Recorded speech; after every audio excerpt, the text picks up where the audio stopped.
This is the current federal tax developments for the week of September the 14th, 2020. Current federal tax developments are brought to you each week by Kaplan Financial Education and by your state Society of CPAs.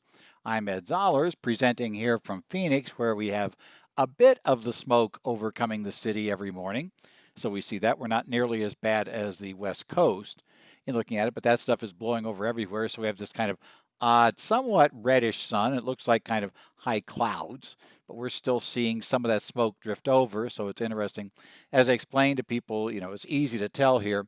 We're used to dust storms when you have, the sun gets kind of obscured, and you get the kind of yellowish or reddish. It's like, yeah, it just kind of looks like a dust storm forever when it gets bad. We haven't had that many days it was that bad, but had a few of those. So it's one of those odd little runs we have right now.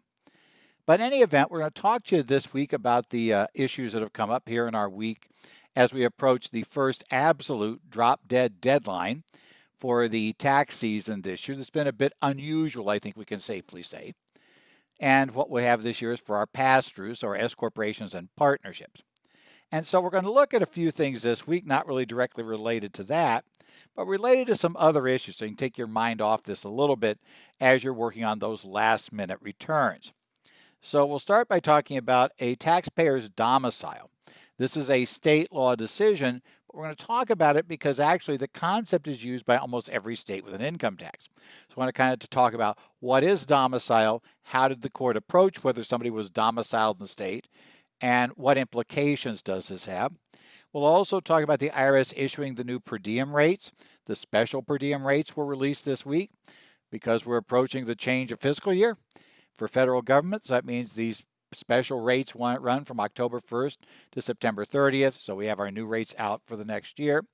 We have the IRS doing a cleanup ruling that tells us that certain Medicaid benefits that were put in by the Families First Coronavirus Relief Act to provide for certain COVID-19 testing to be paid for by Medicaid for people that otherwise weren't covered by Medicaid, that's not considered minimally essential coverage, so it doesn't blow your ability to get a premium tax credit.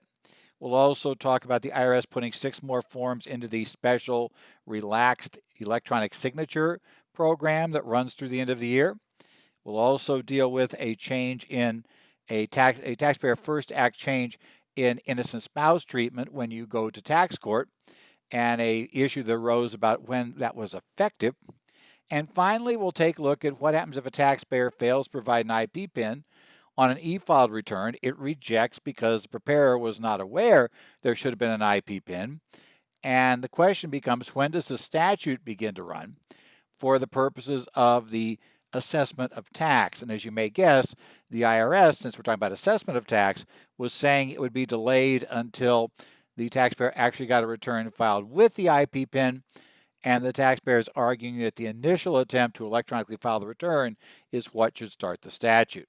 So we'll talk about how those things work.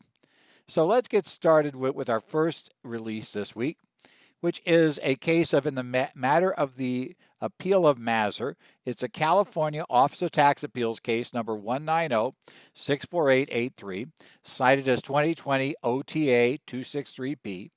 It is pending precedential, meaning the Franchise Tax Board is looking to be able to use this in other cases. And it was released on July 23rd, but it got a lot of attention this past week. So we're going to talk about the issue. Now, the case deals with this concept called domicile. And the question becomes, why does domicile matter? Well, domicile matters because a lot of states use that to determine if somebody is a resident. At least it is one of their tests or used in their tests in some way, shape, or form. And to put it frankly, it is way easier to be a resident of a state. If you're domiciled in a state, it's usually going to be very difficult to avoid being treated as a resident of the state for income tax purposes. In some states, it simply will be impossible. If you're domiciled, you're going to be a resident. And residents, of course, have to pay tax on worldwide income. Non-residents of a state will generally only have to pay tax on the income that's actually sourced to that state. So it becomes a key issue to figure out what this means. And so we're going to look at this California case. And we'll talk about the general concept of domicile. And generally the concept, actually Just to illustrate things, if you go download the PDF this week or read it on the website, I've cited from the instructions to the New Jersey income tax return. Why New Jersey? I picked the other end of the country. So I want to make it clear this is not just something that if you're not near California, you could ignore, because this concept applies, and New Jersey's definition would fit right within how this California court ruled. They're not going to be different. And in fact, Arizona's definition and treatment that the Arizona courts used will be very much in line with this case that we see here from California. And I suspect most every state with an income tax, their definition of domicile is going to come really close to that. And the New Jersey instructions, and it's really neat because their instructions actually have a nice discussion, a paragraph of what is domicile. It's also why I liked it. It was one of the nicer, just basic definitions that you have. Your domicile is where you consider your permanent home. That's kind of the issue. And we look at it as the place you intend to return to, even if you're gone for a period of absence. Maybe that's a vacation. Maybe you take a business assignment. Maybe you take an educational break. But you always intend to come back to this place. It is home. And generally, once you establish a place as home, you're domiciled there, you don't lose that domicile until you clearly take steps to relocate to another location, and with the intent to make that your permanent home and to abandon the old location that is home. So merely just not being in the state for a year is not going to mean necessarily you are not still a resident of that state. And it's really kind of interesting. So again, if you're gone for a temporary period to accomplish a particular purpose, like a temporary job assignment, you're sent out to, let's say you're sent out from Des Moines, Iowa to Phoenix to open up a brand new office and help them, set up. But then you're going to return to Des Moines when that's done. We don't know for sure how long that'll be, but we know that once you're done, you'll be heading back to Des Moines. Well, your domicile really didn't become Phoenix. Rather, your domicile would have stayed in Iowa. And this is the same concept we're dealing with here. So we go down this place. Now, why was this important? Well, in this case, the taxpayer who was married accepted a job in Malaysia. Now, obviously, Malaysia is not part of California, right? In fact, fairly far from California. And he went there and he worked, right? He went there, he went to Malaysia. He didn't know how long the job would last, but, he said, well, I'm clearly not a California resident.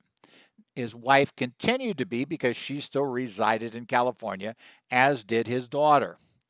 But he was there in Malaysia. Now, they might have said theoretically, that eventually the wife was going to move over there. There would have been plans, etc. As it turns out, he actually ended up leaving that job after 13 months, and he moves back to California.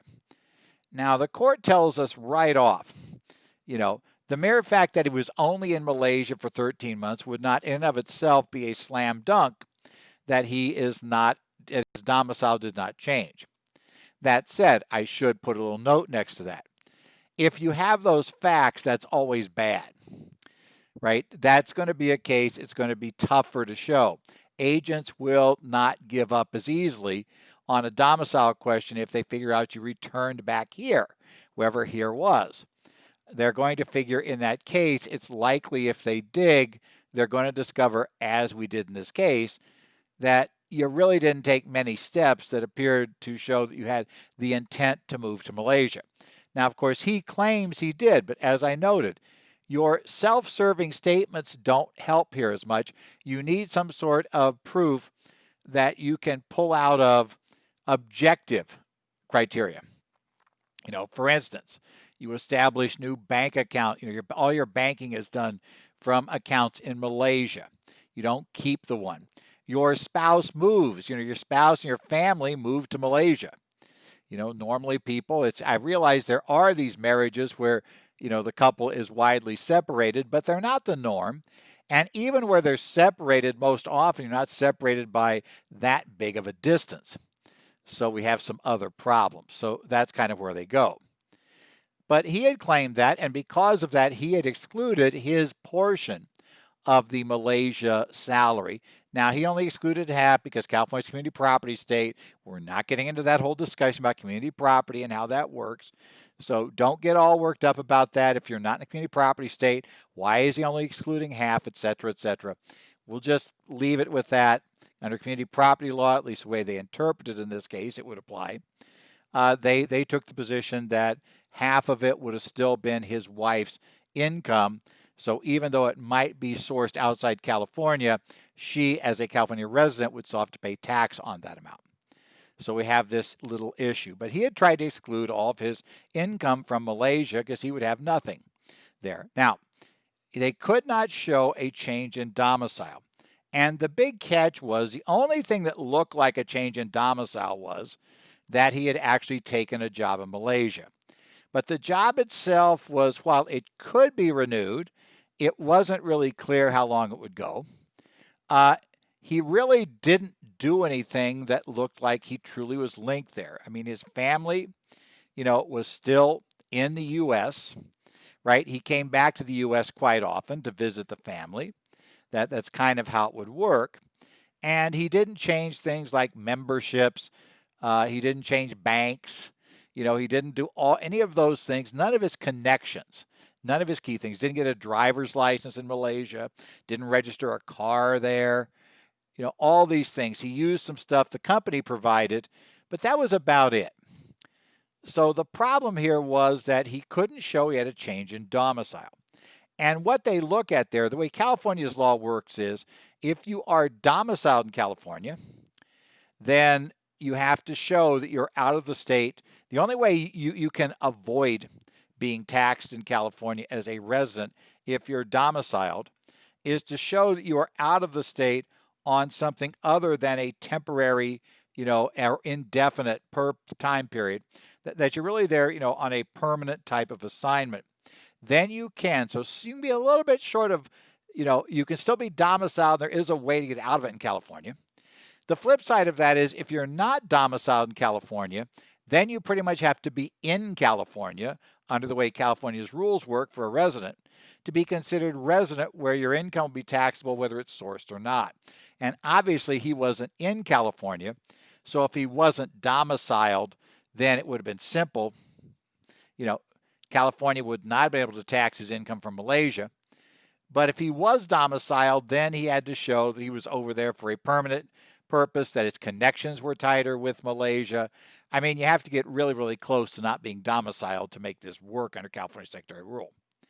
So in this case, they said he could not show, right, a closer connection with Malaysia.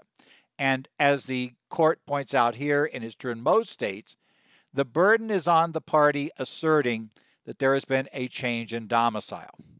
And if you can't clearly show the change in domicile, you're going to have trouble. Now, some states are very apt to come after domicile. State of New York in particular is well known to pursue people looking for evidence of a lack of change of domicile. And the state of New York is very likely to worry about whether you have real estate in New York.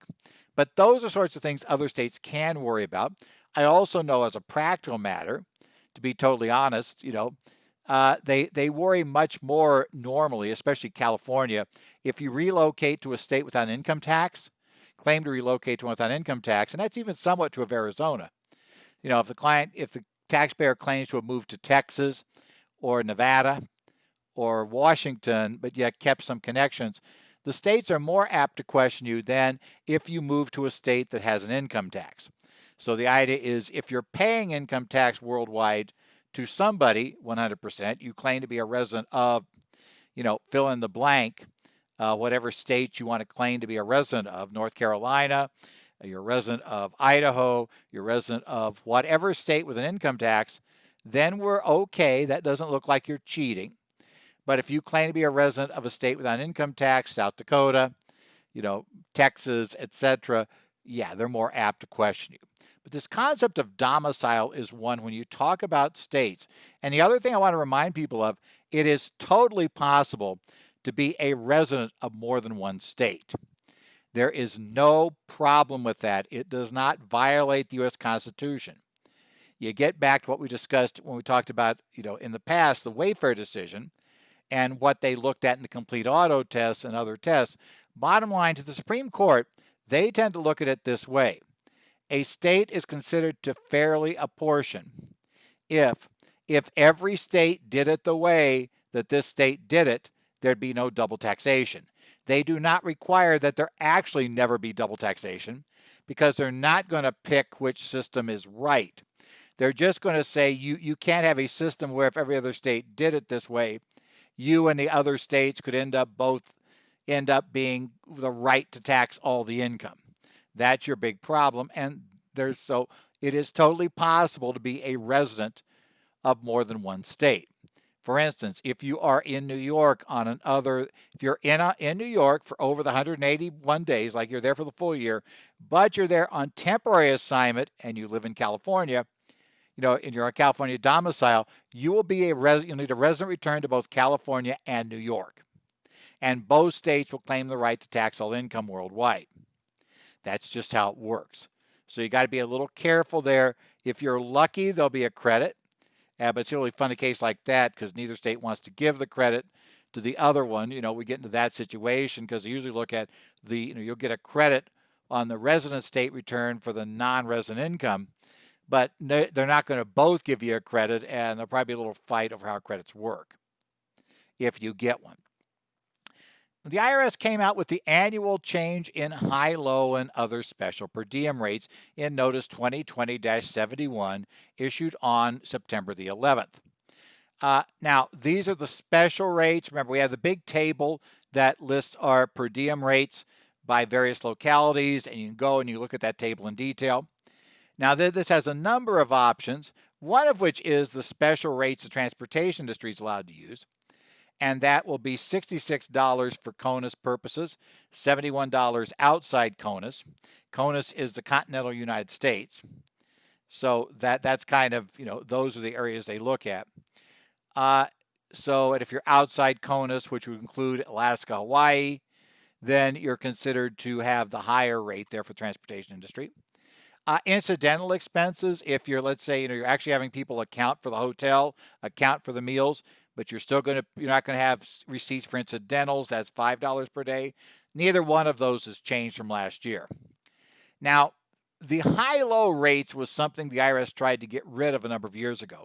They really just tried to kill this and said, look, everybody these days using computers, you can quickly look up. We have an app and a website on the GSA does where you can just put a zip code in and they will give you the amount that is the per diem amount for that locality. So we really could kill the high-low. Lots of screaming and yelling took place. Apparently, a lot of accountants didn't want to change from that. They don't want to have multiple rates. They don't want to have to actually look up a table. They want to just have, well, you do have to still look up because you got to know if it's high cost or not. But only 2 rates in place. So now they continued. It's going forever. This year, it's reset.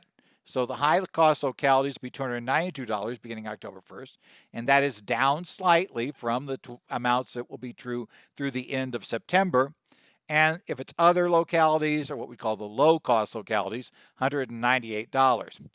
If you're just doing meals, that happens a lot. The hotel is paid for, and we want the receipt for the hotel, but we're going to let you just use the meal numbers. That's if meals and incidentals, $71 in a high-cost area, $60 if it's not a high-cost area. They also, every year in this, give you the updates as to what the changes have been in the high-low list. And this year, what they do is they added the following localities to the high cost. Los Angeles, it had dropped off last year. It's back this year along with San Diego. Gulf Breeze, Florida.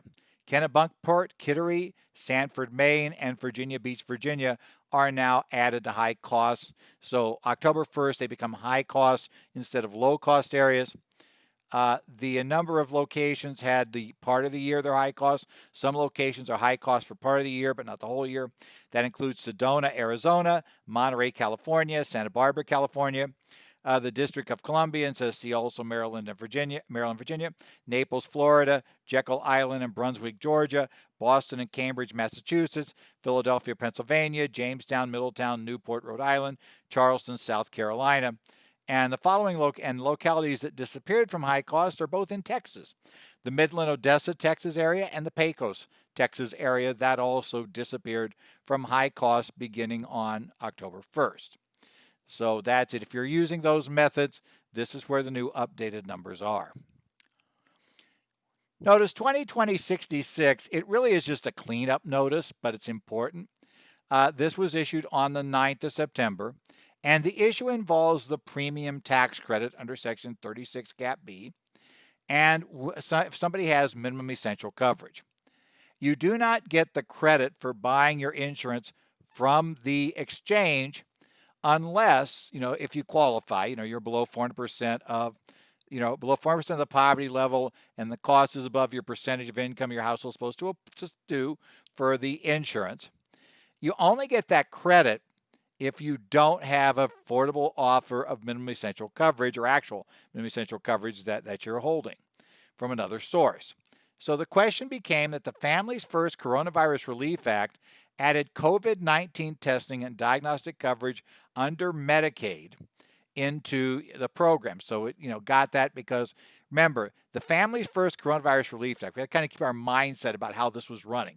That was the first bill where the thought was we need to get the sick people out of the workforce for 2 weeks, right? So they didn't spread COVID. And we wanted to test people, but we had to make sure they're covered. So we're going to cover everybody for the testing and diagnostic coverage under COVID-19, so that even people who don't have medical coverage for whatever reason and don't qualify for Medicaid generally would still be able to get it. Well, the problem is if this is considered minimum essential coverage, that would kill these people's minimum tax credit. The fact that that's out there and offered to them would kill their ability to get a premium tax credit. So this rules that effectively this Medicaid coverage of COVID-19 testing is not an offer of minimum essential coverage for purposes of IRC Section 5000 Cap A. So for that reason, you can still claim your premium tax credit. Even though everybody's eligible for this, you can still get your premium tax credit. Otherwise, this does not disqualify you that you are able to claim this under the Families First Coronavirus Relief Act. Like I said, it's a cleanup issue. It doesn't really do much else. Next up, the IRS News Release 2020-206 issued on the 10th of September. The IRS added 6 more forms to the list of forms that can be digitally signed. That gets us up to 16. We talked about this before. The IRS added a list of forms, 10 at the time, that normally have to be paper filed, right? But the IRS says, we understand there's problems right now. It may be difficult. The advisor may be assisting you with filing the form, but, the advisor, we don't want you to have to come in, see the advisor, sign the form in the advisor's office or deliver it there, expose you to potential exposure to COVID-19. So what we're going to allow you to do is electronically or digitally sign these forms. And in a couple of cases, we're going to expand this so that you no longer have to worry about this whole thing where you have to have, where you basically have the personally identifiable information so that you could prove who you are, that you could answer all of those crazy questions to be able to authenticate, oh, this is the real person who's here. It's not some, fraud who's sitting here filing on top of it. So, they said basically, yeah, we're not going to require that level. What they've added now, though, the following new forms that can be electronically signed, and it can be signed as is noted on the page using any sort of digital signing option. So you don't have to have one that can actually go back out and get that sort of detailed information from the credit bureau and have people jump through hoops and remember how much they paid on an auto loan from 12 years ago to whatever bank, and always a little fun that way. Don't have to worry about that. Just accept what it is. I did finally figure out why they think I have an address somewhere I don't in the credit bureau, and it goes back to previously in a previous CPE life with a previous organization. It turns out that an address got used for the company credit card that wasn't really mine, and I figured out finally whose it was and why I have an address sitting in a state I've never lived in, supposedly. But if I put that down, the credit bureau's happy. So I just have to remember what that address, and if I ever see it, yeah, I know what it is. Weird things happen. We'll just get like that. So the new forms that can be done this way is Form 706, 706NA, and 709. So that's the estate and gift tax forms for the most part, can now be digitally signed and mailed in. That can be very helpful, if you're processing a large estate tax return. You want everybody to come in and sign it, right? We want it signed. We need that there.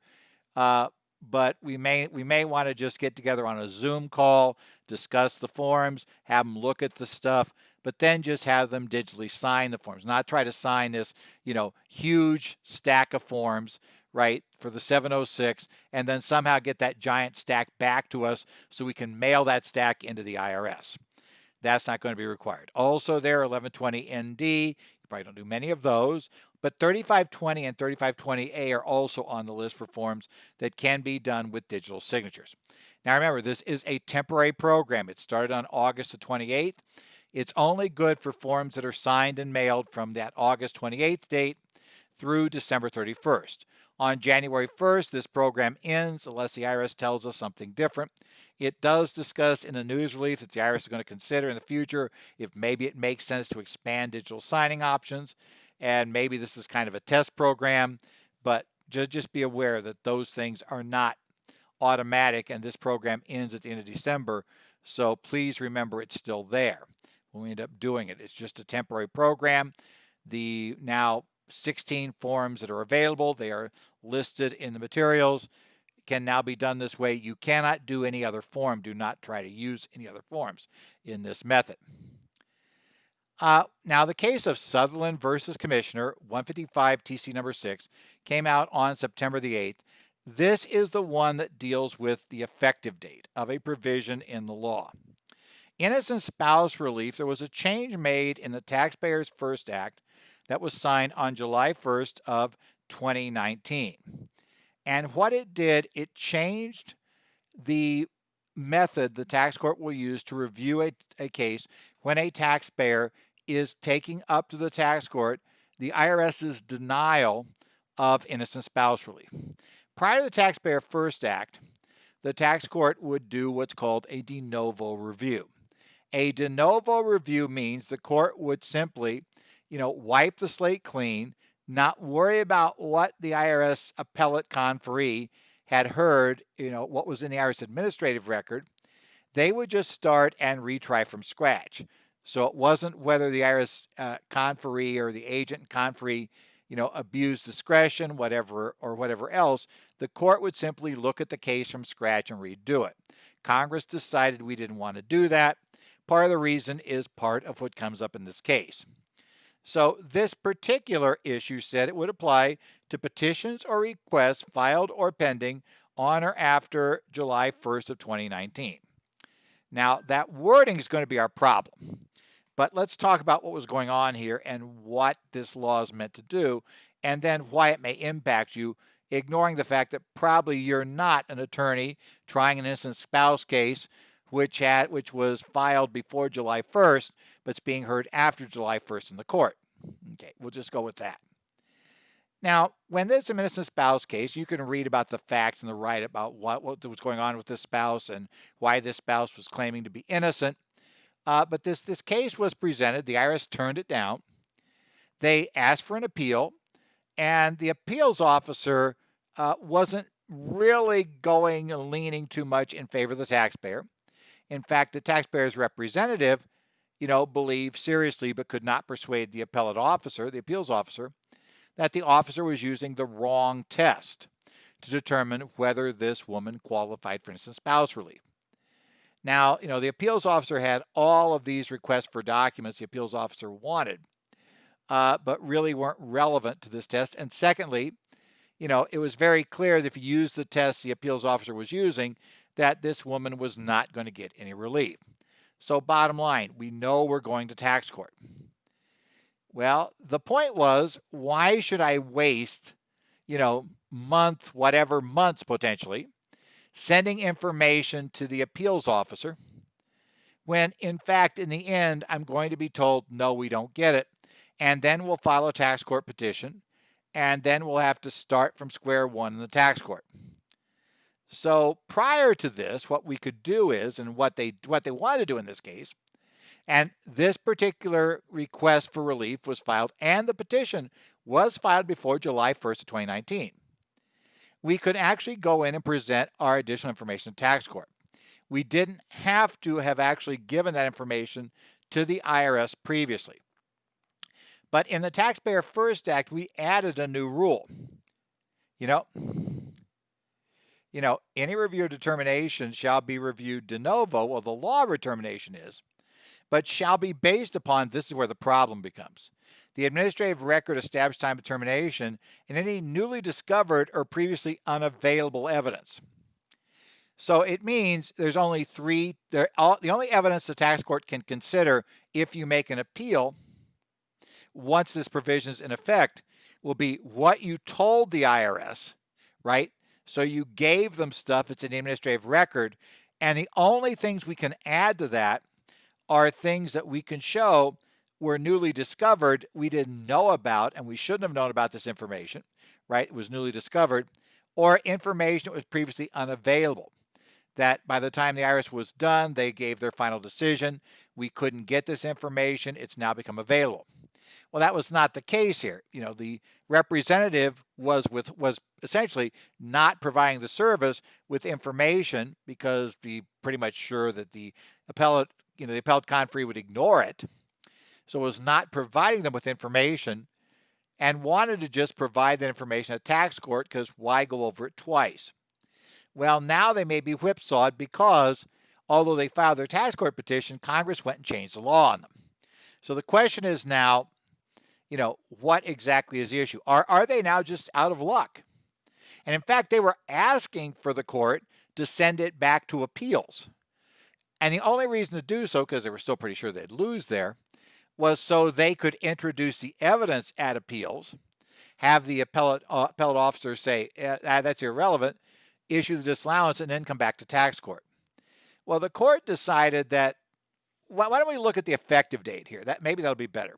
And the actual way it was worded, it said, and I think I told you, I read it directly before, petitions or requests filed or pending on or after the date of enactment. Now, the taxpayer and the IRS was reading that to say that if your petition was filed, but we hadn't basically come to a decision from the tax court had not rendered its decision by July 1st, 2019, well, then you can't introduce new information. But the court said no. They said there's a couple of ways you could read that. And they say, and in fact, you could read it as saying that it's structured so that petitions only relates to the filed modificator and requests only relate to pending. And they use it as they kind of give an example here saying, you could have an ordinance that says cars or boats parked or docked at a city marina after a specified date that may be effective. And they said, well, obviously in that case, although you can word it that way, clearly in that case, parked refers to cars and docked refers to boats, right? But you could also have said cars or trucks sold or leased for some sales tax. And they said, well, then the clause could apply, then both modifiers could apply to both of the initial items up front. The court decided in this case it made more sense to look at it as, petitions goes with filed and requests goes with pending. And they did that by looking at the history and saying nowhere in the tax law, nowhere in the IRC had we ever put the word pending next to petition, right? The only place you find them within 20 words of each other is this section. They're saying that's not how it's referenced. Petitions are not pending. Rather, petitions are acted upon by the court, they're filed. And requests are pending. Requests pending. There's still a request. There's still time for the service to rule. So they're saying, so that makes more sense to structure it that way. So based on that, taxpayer, you don't need to send this back down to appeals. But IRS, it means that, they get to introduce all the evidence. We're going to run this thing, blank slate. We're not just going to consider the administrative record and then require any other evidence to be newly discovered or previously unavailable. So the big takeaway from that, though, is if you do work with innocent spouse cases, remember, and counsel hopefully has told you this, that you have to cooperate. In essence, Congress wanted people to cooperate administratively, not just say, oh, that'll never work. We're just going to skip that and go to courts. They don't want the courts to be overburdened. They want you to cooperate as much at that level to hopefully solve the problem before we get to trial. So remember, now we are under a tougher rule in that area. Finally, we have an issue this week, the case of Fowler versus Commissioner, 155 TC number 7, issued on September the 9th. And this was a taxpayer who during the year had been affected by ID theft in some form. The taxpayer said, yeah, I was impacted by that. Yeah, it somehow impacted me. So yeah, I understand. There was an issue there that was involved. Now, the IRS said they mailed him out an IP PIN in like December of 2013. So 2013 is the year in question. The taxpayer claims he never got it. And the court doesn't really care at this point. Okay, that we're just going to accept that point, go from there. We're going to they said the court is, since we have a motion here from the taxpayer to dismiss the case because they said the IRS filed the assessment too late, they're saying we're going to assume, just for purposes of dealing with this motion to get rid of the case, that he got it. So we're going to assume he got it. You know, if we in fact don't rule in favor of this and we say it's not dismissed, then we'll go to trial and, then we can introduce evidence to see whether this thing was ever issued. But we're just going to assume it was right now, right? So we issued this IP PIN to the taxpayer. We're going to assume he got it. Nevertheless, come October 15th of 2014, these people always do this, right? They're coming up. A month from now, this person will walk in your office, do something like this, so it'll be perfect. You e-file right on October 15th, and you discover the return's been rejected. It's been rejected because it requires a IP PIN. You call the client. What's an IP PIN? Said, IRS mailed you. No, they didn't. They said, well, the IRS says they did. Oh, no, I never got one. And, of course, you go through the whole bit. Well, okay, you can try to get it reissued online. Now, that's too complicated. Or they're unable to answer all of those, personally identifiable information things that come in, so they can't prove who they are that way. So about 2 weeks later, they did file a paper return. But we don't know the backstory. I would love to know the backstory on this. I assume that the client was somewhere where they did not have access to any way to print out the return. They couldn't just come into the CPA's office and sign the return, right? So whatever they were away and gone. And by the way, if you haven't discovered, a lot of your younger clients do not have printers, right? They have no real way to print and sign something and then fax it back because they don't have a fax machine, which I kind of wish nobody had one, but that's a longer story. And they also just don't have a printer because why would I print something? So the bottom line is, these issues come up. And I've had clients, too, who have been on vacation when something comes up. We need something signed, and it's always a pain because you got to get it there. You got to get it back. It's not that simple. So what they did, they used an online signature service like DocuSign, etc.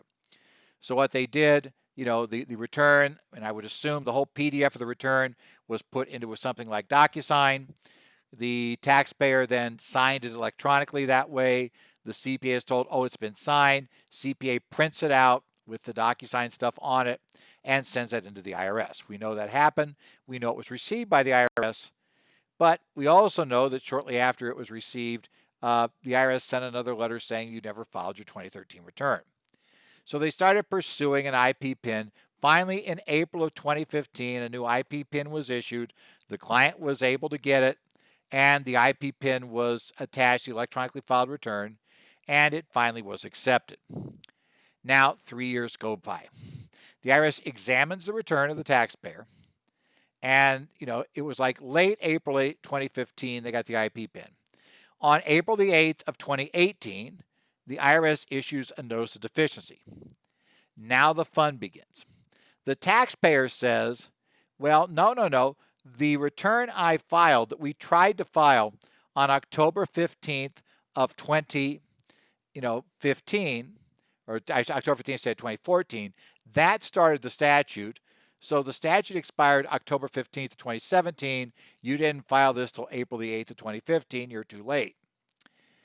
But then the taxpayer says, but if in fact that didn't work, because while you can't get an e-file acceptance if you don't put the IP PIN in, you can, if a taxpayer literally can't find or doesn't have access to the IP PIN, you can paper file the return. They're saying, well, if that's not the case, then the second return counts. That went in and you got it. We have evidence that you received it on on the 30th of October. So that would have still been more than 3 years before the date that more than 3 years before the date you've issued the notice of deficiency. So you're late again. The IRS said, no, the IP PIN is required because you have to sign the return properly. And the IRS said, until the IP PIN is on the return, it's not properly signed. Okay. Now, the tax court had to decide which one's the case. And this gets kind of interesting how the tax court goes with this. Well, the tax court takes a look and they go back to some old case law to decide this. And they start looking at this, based on case law, which is the case of Beard versus Commissioner, a 1984 case. That was a tax court reported opinion, 82 TC 766, which was affirmed by the Sixth Circuit. And they said basically for a tax return to start the statute, we have to first deliver something, a document, electronic file, whatever, to the IRS that purports to be a return and provides sufficient data to calculate the tax.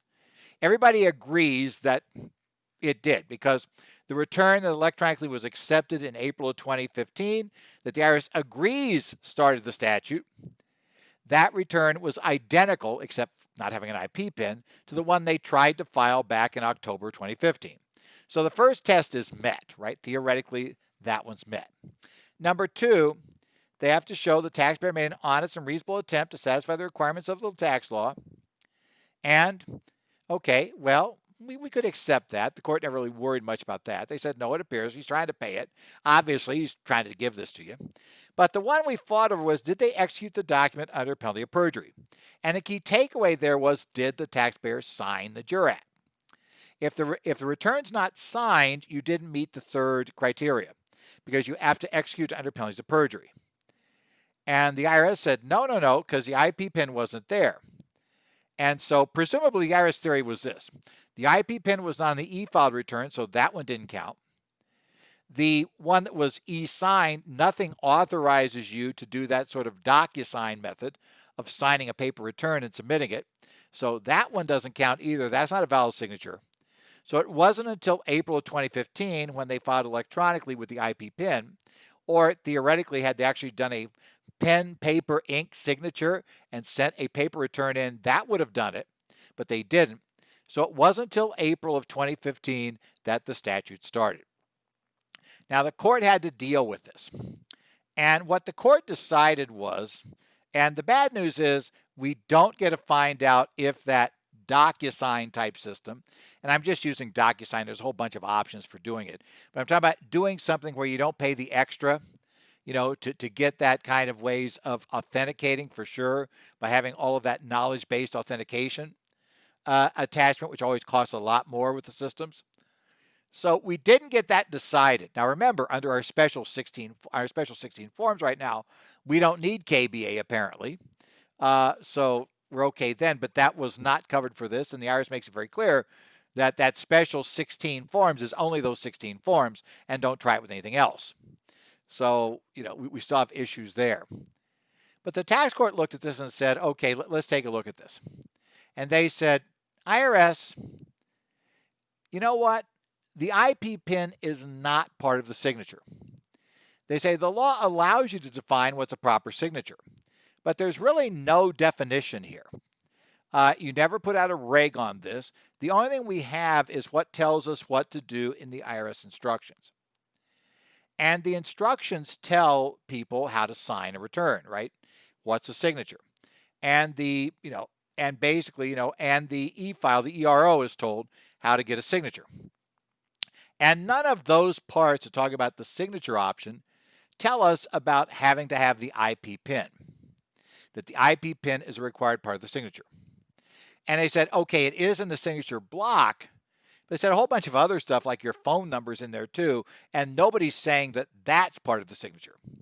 They're saying, IRS, You're allowed to establish rules here, but you didn't, to say the IP PIN had to be in there.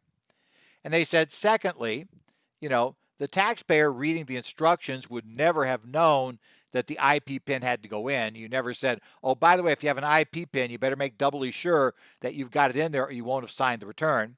And the court said, and anyway, you accept it on paper without it. So it's tough for us to figure out why the IP PIN is so crucial in all of this. Yes, it may help you on fraud issues, but, still, you got the return with all the data. You were not disadvantaged. You knew exactly what was on the return, that in April of the following year, you finally got with the IP PIN, but you had it for all that period. It's not really disadvantaged you in any way. Now, the bad news about this is that the way the court does it, concentrating so heavily on the instructions, means if the IRS wants to fix this, there may be an easy fix. But it also means the IP PIN doesn't count. It's not considered part of the signature. That said, it's probably really helpful to get it, and it helps you in processing. But it's just kind of interesting. And again, the DocuSign, that I think all we can take from this case is that it wouldn't surprise me that the service would say that doesn't count. And that could be a little more interesting because the IRS does have very specific rules about what you can electronically sign and how, and tax returns, individual tax returns aren't in those lists. So I would be a little more concerned that the second one, hopefully you never have to rely on that. But the original submission works fine, right? Even though it wasn't fixed until the following April, which is way past the 10 days, right? And way past everything else. They said the mere fact you reject a return does not mean it's not filed for purposes of starting the statute. That rejection was for administrative purposes, but it doesn't override the tests that we have for what's a return that starts a statute.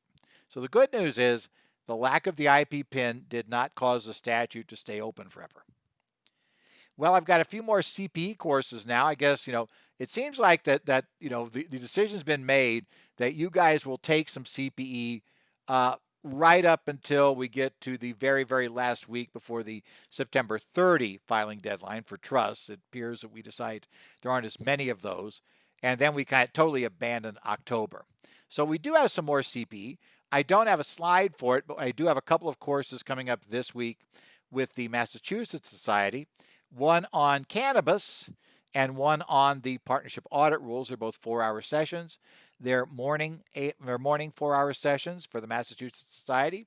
So if you want to sign up for those, they come up this week. You can check that Massachusetts Society website.